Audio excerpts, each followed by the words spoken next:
Braves gens, rebonsoir.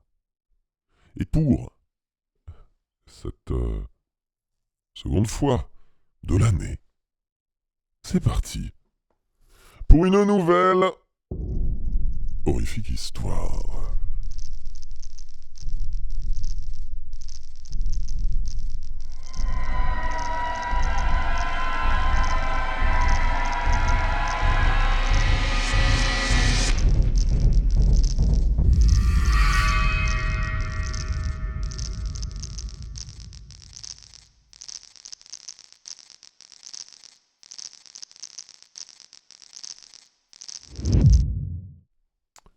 Et tout de suite, notre deuxième nouvelle de la soirée, que je n'ai pas oublié d'enregistrer cette fois-ci, coucou la rediff.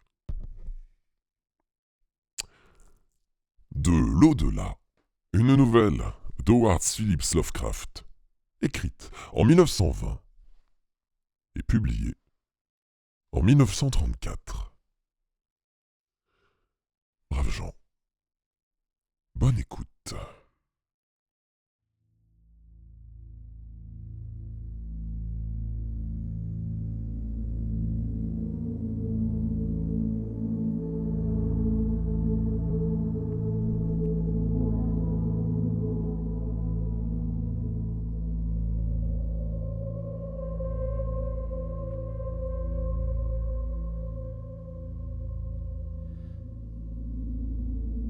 L'horrible changement qui se produisit en mon meilleur ami, C. Tillinghast, dépasse l'imagination.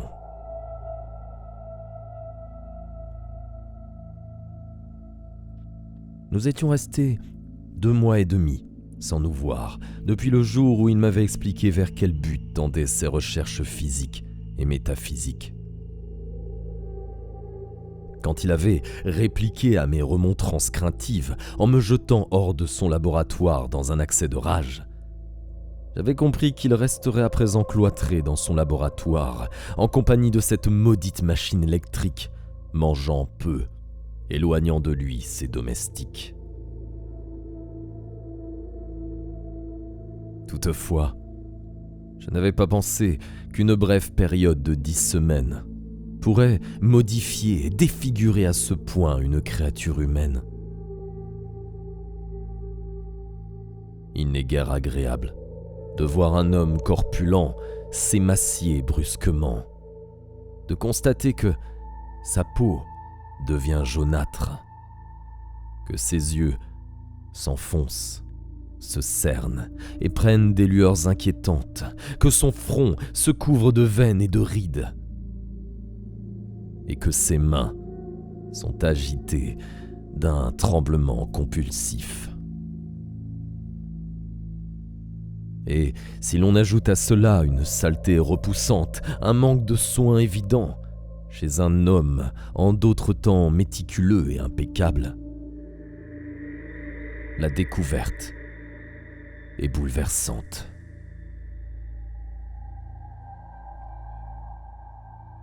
C'est pourtant ainsi que C. Tillinghast m'apparut la nuit où son message incohérent me ramena à sa porte, après des semaines d'exil.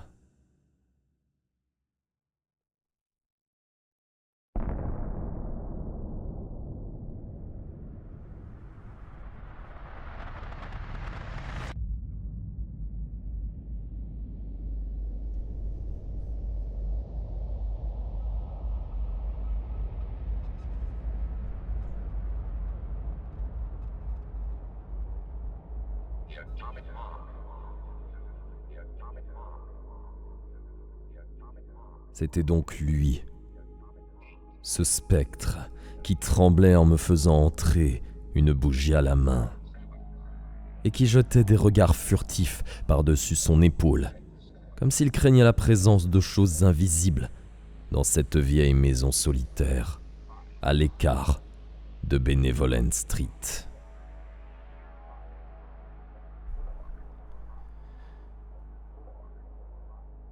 Il eût été faux de dire que ces Tillinghast avaient étudié la science et la philosophie.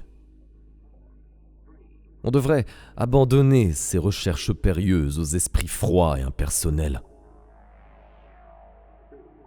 Tillinghast avait été naguère la proie de l'échec, de la solitude et de la mélancolie.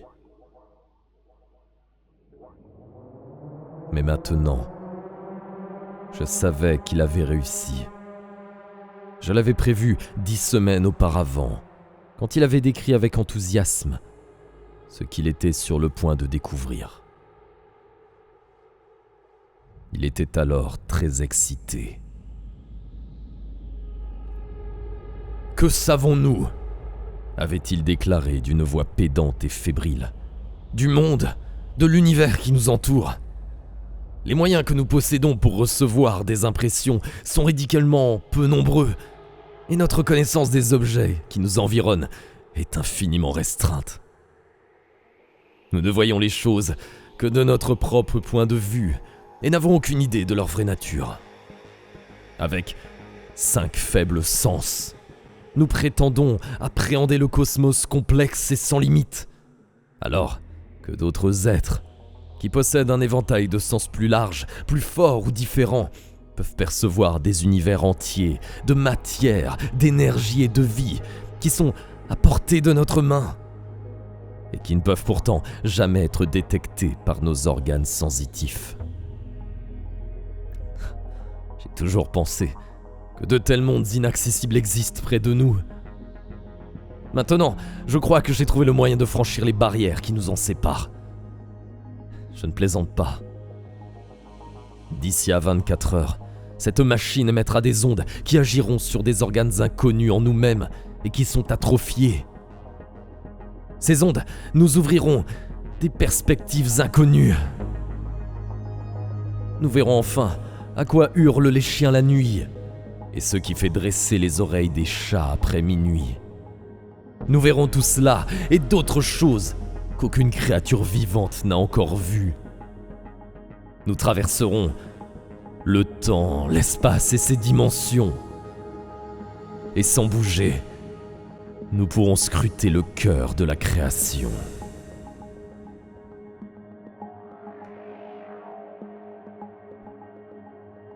Et merci beaucoup du follow, Lady Création.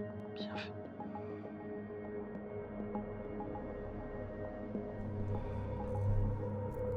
Quand il parla ainsi, je lui fis des reproches, car je le connaissais suffisamment pour me sentir plus effrayé qu'amusé. Il devint fou de rage et me chassa de chez lui. À présent, il n'était pas moins fanatique, mais son désir de parler avait vaincu son ressentiment. Et il m'avait écrit d'une manière impérative.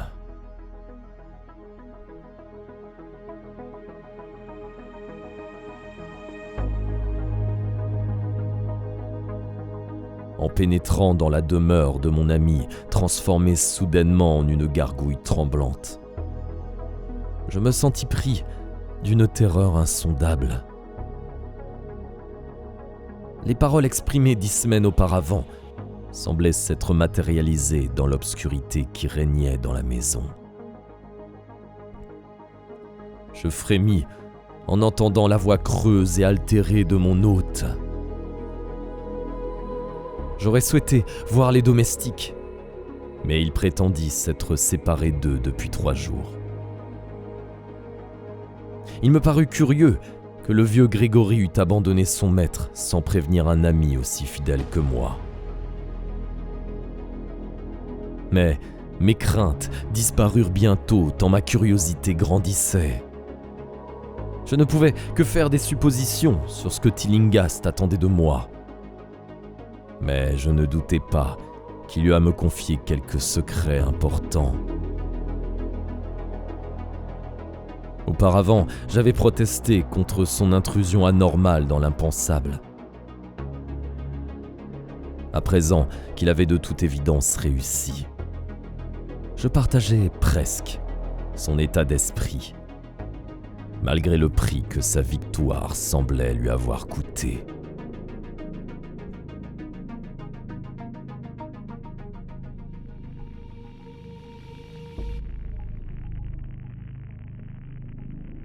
Je suivais dans la maison vide la bougie tremblante que cette caricature d'homme tenait à la main. L'électricité avait été coupée. J'en demandais la raison. Ce serait trop. Je n'oserais pas, murmura mon guide.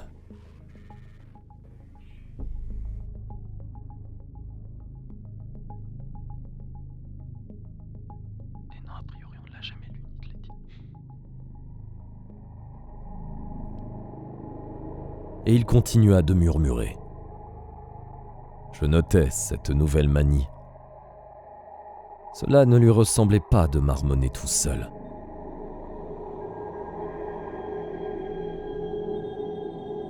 Nous pénétrâmes dans le laboratoire et j'observais cette détestable machine électrique qui émettait une lueur malsaine, sinistre et violette. Elle était reliée à une puissante batterie chimique, mais semblait ne recevoir aucun courant, car je me souvenais qu'à son stade expérimental, elle ronronnait quand elle était en marche.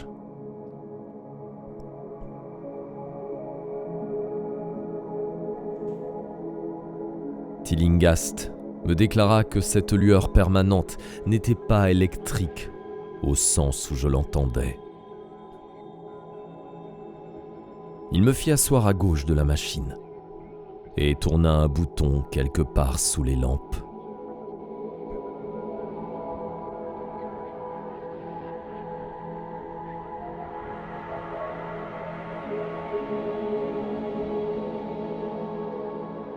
Le crépitement commença,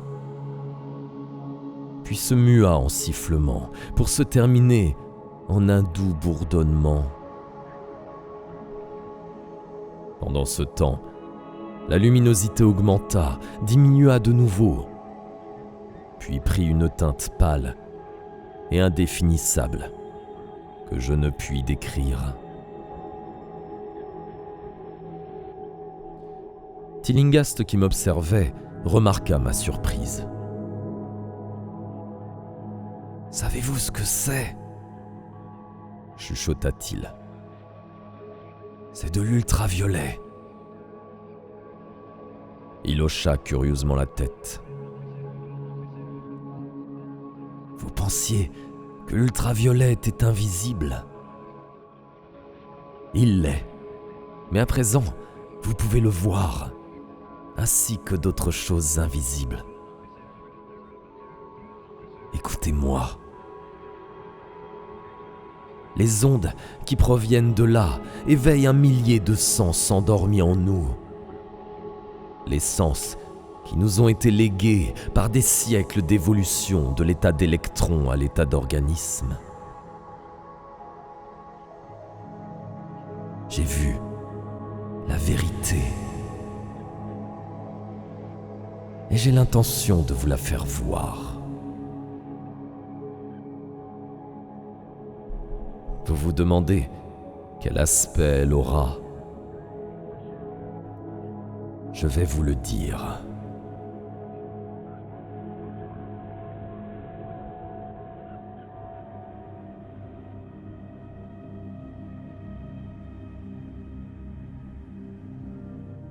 Tillinghast s'assit en face de moi, éteignit sa bougie et me regarda avec une effrayante fixité.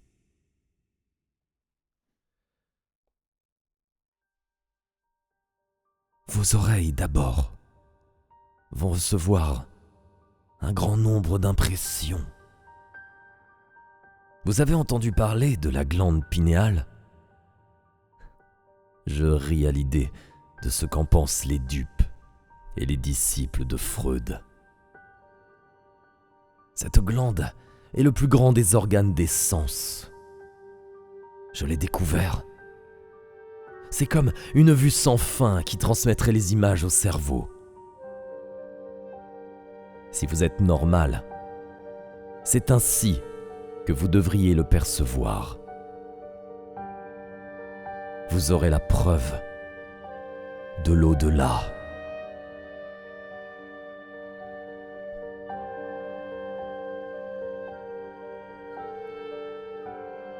Je regardais autour de moi l'immense pièce mansardée, faiblement éclairée par des rayons que l'œil ordinaire ne peut voir.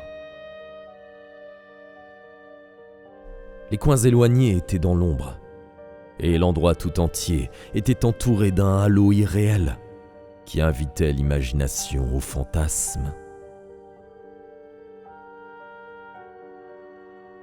Pendant le temps où Tillinghast resta silencieux, je me vis dans un temple peuplé de dieux morts depuis longtemps, un édifice à peine imaginable aux innombrables colonnes de pierre noire qui s'élevaient d'un sol de dalles humides jusqu'à des hauteurs nuageuses, hors de mon champ de vision. L'image fut très nette un instant, puis laissa place graduellement à quelque chose de bien plus horrible. Une solitude absolue, un espace infini où l'on ne voit ni n'entend rien. Le néant semblait s'être établi et rien d'autre.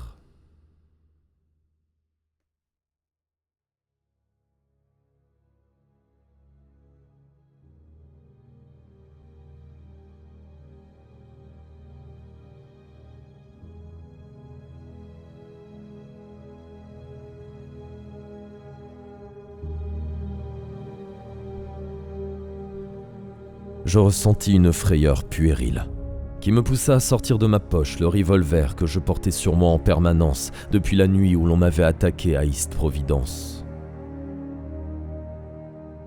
C'est alors que, venu des régions les plus profondes du lointain, le son fit doucement son apparition. Il était très faible, avec de subtiles variations, assurément musicales. Mais il portait une certaine connotation de brutalité qui me le fit ressentir comme une torture délicate sur tout le corps. Simultanément, un courant d'air froid passa devant moi, venu de la même direction que le bruit. Comme j'attendais en retenant ma respiration, je constatais qu'à la fois le son et le courant d'air augmentaient, me donnant l'impression d'être ligoté sur des rails à l'approche d'une locomotive gigantesque. Je me mis à parler à Tillinghast, et ce faisant, toutes ces impressions inhabituelles disparurent brusquement. Je vis seulement l'homme, la machine phosphorescente et l'appartement sombre. Tillinghast souriait sardoniquement en regardant le revolver que j'avais sorti presque inconsciemment. Mais à son expression, je fus convaincu qu'il en avait entendu et vu autant que moi, si ce n'est plus.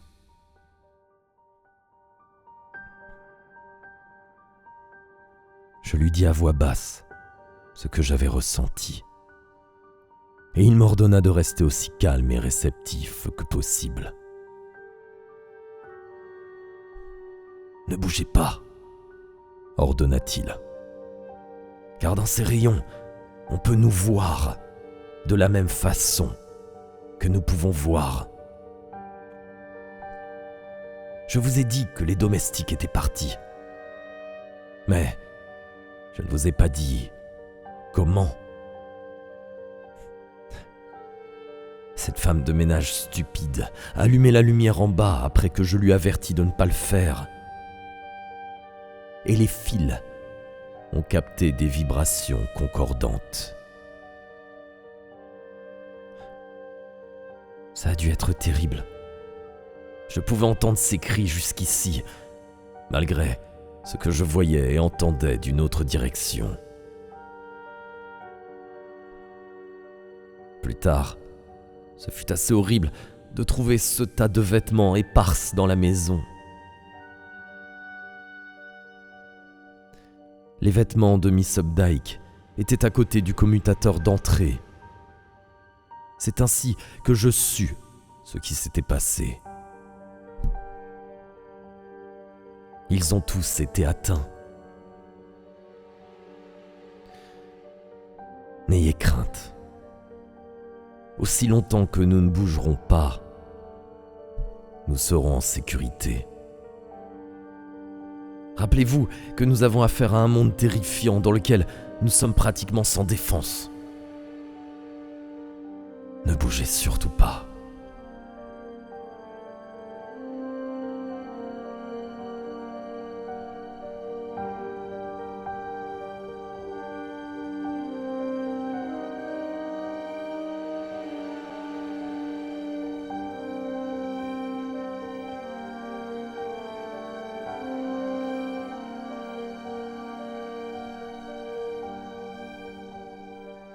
Le double choc de la révélation et de l'ordre qu'il venait de me donner me paralysèrent.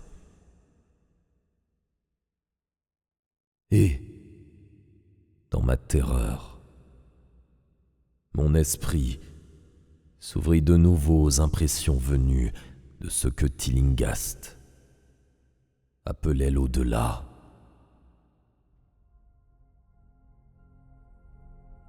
J'étais maintenant dans un tourbillon de sons et de mouvements, avec des images confuses devant les yeux. Je voyais les contours flous de la pièce, mais d'un point de l'espace semblait se déverser une colonne bouillonnante de formes ou de nuages non identifiables, pénétrant par le toit sur ma droite. Puis, j'eus de nouveau l'impression d'être dans un temple. Mais cette fois-ci, les colonnes atteignaient un océan de lumière qui envoyait un rayon aveuglant là où se dressait la colonne nuageuse que j'avais vue auparavant.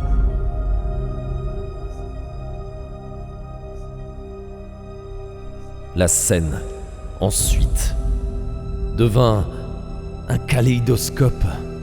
Et, dans ce désordre de visions, de sens, de sons et d'autres sensations non identifiables, je sentis que j'étais sur le point de me dissoudre, de perdre ma forme solide.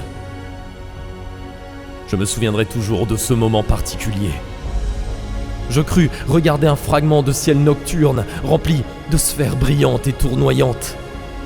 Et tandis qu'il s'éloignait, je vis que les soleils brillants formaient une constellation, une galaxie d'une forme déterminée. Celle du visage ravagé de C. Tillinghast. À un autre moment, je sentis ces énormes objets mouvants me frôler et même traverser mon corps supposé solide.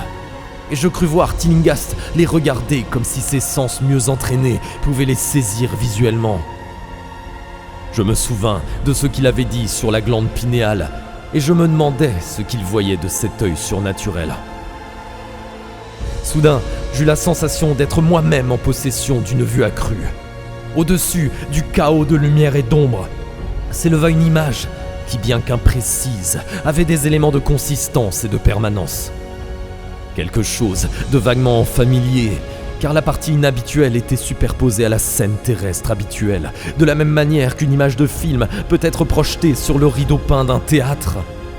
Je vis le laboratoire, la machine électrique et la silhouette de Tillinghast en face de moi. Mais, dans l'espace inoccupé par les objets familiers, il n'y avait pas une parcelle qui fût vide. Des formes indescriptibles, à la fois vivantes et inanimées, étaient mêlées dans un désordre repoussant, et auprès de chaque objet connu, il y avait des univers d'entités inconnues. Il semblait que toute chose connue entra dans la composition des choses inconnues, et vice-versa. Parmi les objets animés, il y avait des monstruosités gélatineuses et noires qui tremblotaient mollement selon les vibrations de la machine. Il y en avait à profusion, et je vis à ma grande horreur qu'elles se chevauchaient, qu'elles étaient à moitié fluides et capables de se traverser mutuellement, et aussi de traverser les corps que nous tenons pour solides. Les choses ne restaient jamais immobiles, mais semblaient toujours flotter. Quelquefois, elles semblaient se dévorer, l'agresseur se jetant sur sa victime et la faisant disparaître instantanément. En frissonnant, je me rendis compte de ce qui avait fait disparaître les malheureux domestiques. Et tout en essayant d'observer les autres caractéristiques de ce monde nouvellement visible, qui nous entoure d'une manière invisible, je ne pouvais chasser cette pensée de mon esprit. Mais Tillinghast m'avait surveillé. Et il se mit à parler.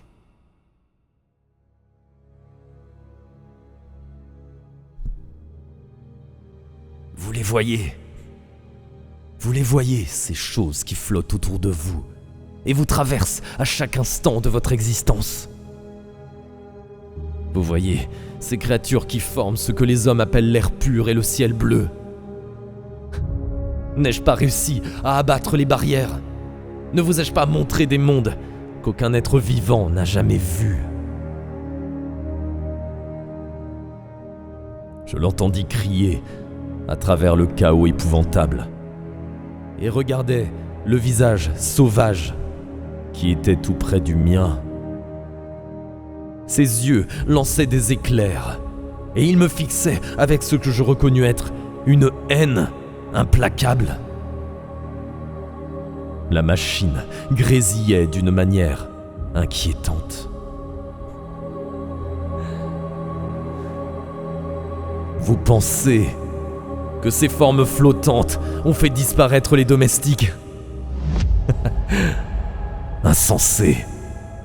Elles sont inoffensives. Mais les serviteurs ont disparu, n'est-ce pas ? Vous avez essayé de m'arrêter. Vous m'avez découragé quand j'avais justement besoin de tous les encouragements possibles. Vous aviez peur de la vérité cosmique, espèce de lâche. Mais maintenant je vous tiens. Qu'est-ce qui a fait disparaître les domestiques ? Qu'est-ce qui les a fait hurler si fort ? Vous ne savez pas, hein ? Mais vous allez le savoir. Regardez-moi. Écoutez ce que je vous dis. Pensez-vous qu'il existe vraiment des choses contre le temps et la magnitude ? Vous vous imaginez que la forme et la matière existent ?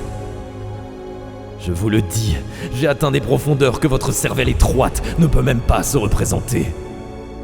J'ai dépassé les limites de l'infini et j'ai ramené des démons venus des étoiles.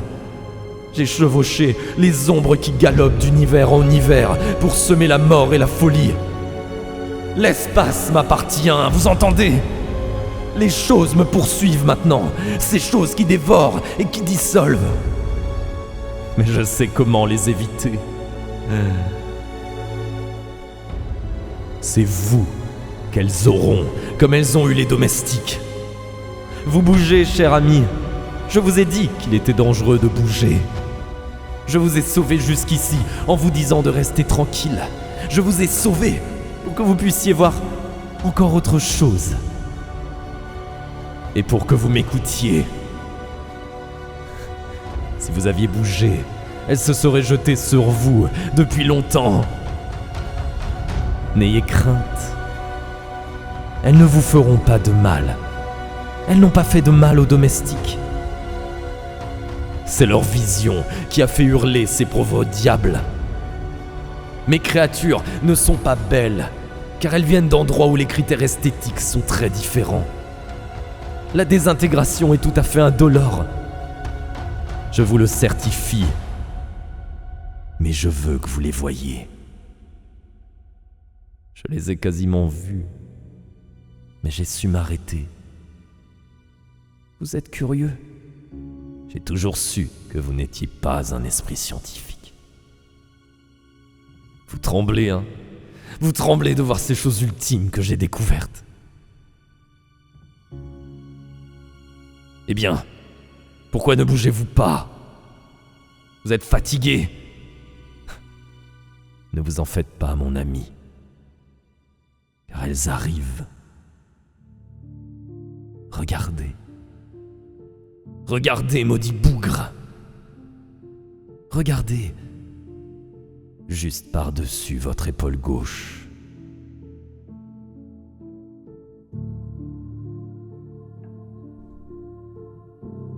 Ce qu'il reste à raconter est très bref. Et peut-être le savez-vous déjà d'après le récit qu'on en fait les journaux. La police entendit un coup de feu dans la maison du vieux Tillinghast et nous découvrit là. Tillinghast, mort, moi inconscient. Ils m'arrêtèrent parce que j'avais un revolver à la main, mais me relâchèrent 3 heures après, quand ils eurent découvert que Tillinghast était mort d'apoplexie et que le coup de feu avait été dirigé contre la machine, maintenant en 1000 morceaux sur le sol du laboratoire. Je ne parlais pas de ce que j'avais vu, car je craignais que l'officier de police ne se montrât sceptique. Mais les quelques indications que je donnais au docteur lui donnèrent à penser que j'avais sans aucun doute été hypnotisé par un fou vindicatif.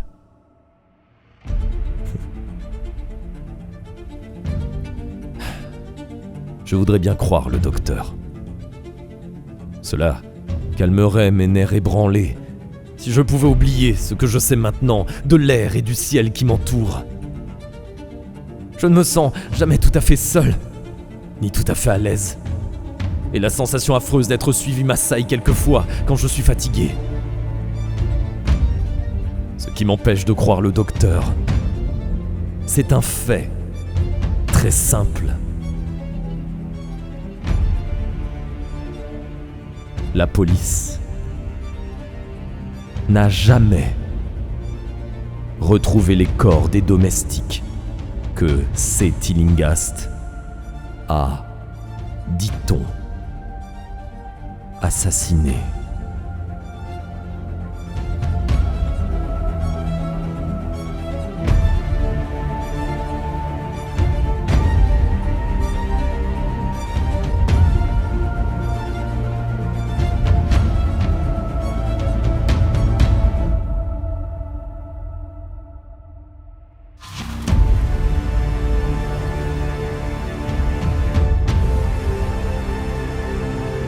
Et c'est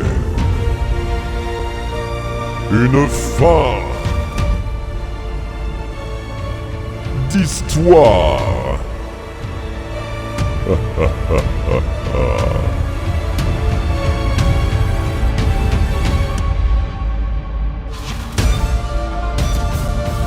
Voilà, merci beaucoup pour les claps. Merci Loris, merci à toutes et tous.